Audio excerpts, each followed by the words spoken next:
Para pendukung Anies Baswedan pada kebakaran jenggot ketika proyek Sodetan Ciliwung disebut mangkrak. Mereka ramai-ramai membela Anies dengan asumsi mereka sendiri. Namun, fakta menunjukkan, selama Anies Baswedan menjadi Gubernur DKI Jakarta, sikapnya memang benar-benar jadi tokoh antitesa Jokowi. Sebab, Anies bukan hanya menghambat proyek Sodetan Ciliwung saja, tapi juga menolak proyek normalisasi 13 sungai dan proyek tanggul laut di DKI Jakarta. Harus diakui, proyek Sodetan Ciliwung sudah terhambat pada era Ahok akibat adanya gugatan warga Bidara Cina. Dalam gugatan di PT UN, warga menuntut Ahok mencabut penetapan lokasi pembangunan inlet Sodetan Kali Ciliwung. Pada 25 April 2016, PT UN Jakarta mengabulkan gugatan warga Bidara Cina. Namun Ahok melawan dan mengajukan kasasi pada 27 April 2016. Anehnya, ketika Anies Baswedan menggantikan Ahok sebagai Gubernur DKI Jakarta, malah mencabut kasasi yang diajukan Ahok. Langkah Anies mencabut kasasi yang diajukan Ahok itu, sudah menunjukkan sikapnya sebagai antitesa Jokowi. Anies pilih bernegosiasi ulang dengan membentuk tim pengadaan tanah untuk proyek Sodetan Ciliwung. Namun hasil kerja Anies tak juga menunjukkan hasil yang jelas. Dampaknya, proyek Sodetan Ciliwung jadi mangkrak lebih lama lagi. Lebih aneh lagi, Anies Baswedan juga menolak proyek normalisasi sungai dan proyek tanggul laut. Penolakan proyek normalisasi sungai dan tanggul laut itu, makin menegaskan Anies jadi simbol antitesa Jokowi. Akibatnya, proyek penanggulangan banjir Jakarta yang dikerjakan Kementerian PUPR, benar-benar terhambat. Anies ingin disebut lebih hebat dari Jokowi dengan pamer program naturalisasi sungai yang diklaim lebih bagus dari normalisasi sungai. Tapi program naturalisasi sungai yang dipamerkan Anies itu, tak pernah ada wujud hasil kerjanya, melainkan hanya berupa kata-kata manis saja. Ketika bencana melanda berbagai daerah Jabodetabek, Presiden Jokowi memanggil para kepala daerah untuk rapat membahas pengendalian bencana pada 8 Januari 2020. Dalam rapat ini, Jokowi mengajak para kepala daerah bekerja sama dengan pemerintah pusat untuk mengatasi bencana. Bahkan, Jokowi juga terang-terangan meminta Anies bekerja sama menyelesaikan proyek Sodetan Ciliwung.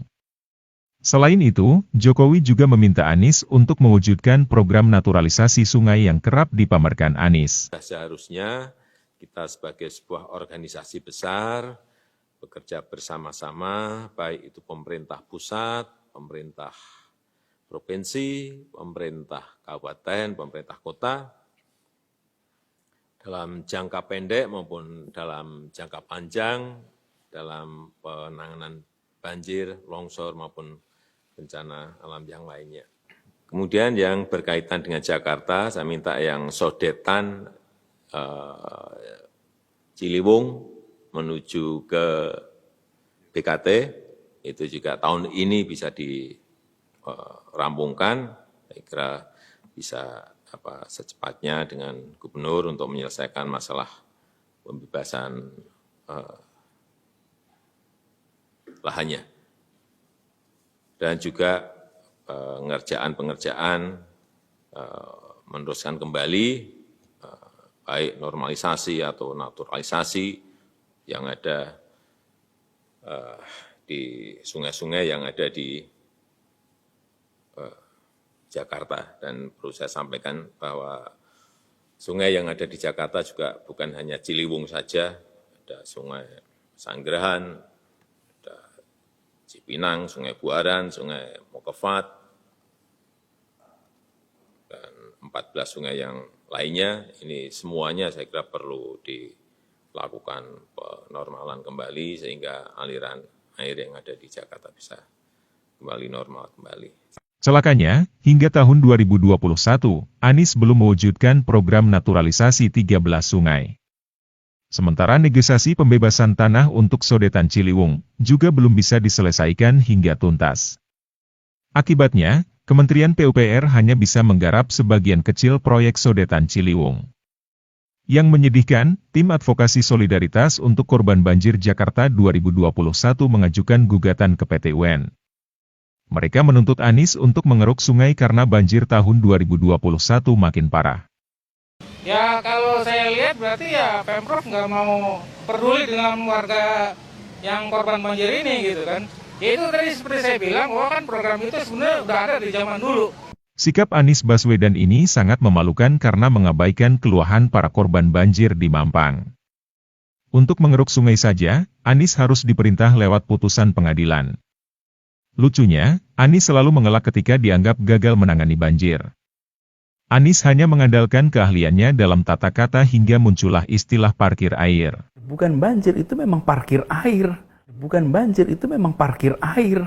Bukan banjir, itu memang parkir air. Hingga mengakhiri masa jabatan Gubernur DKI Jakarta, Anies tak mampu mewujudkan naturalisasi sungai dan gagal menuntaskan pembebasan tanah sodetan Ciliwung.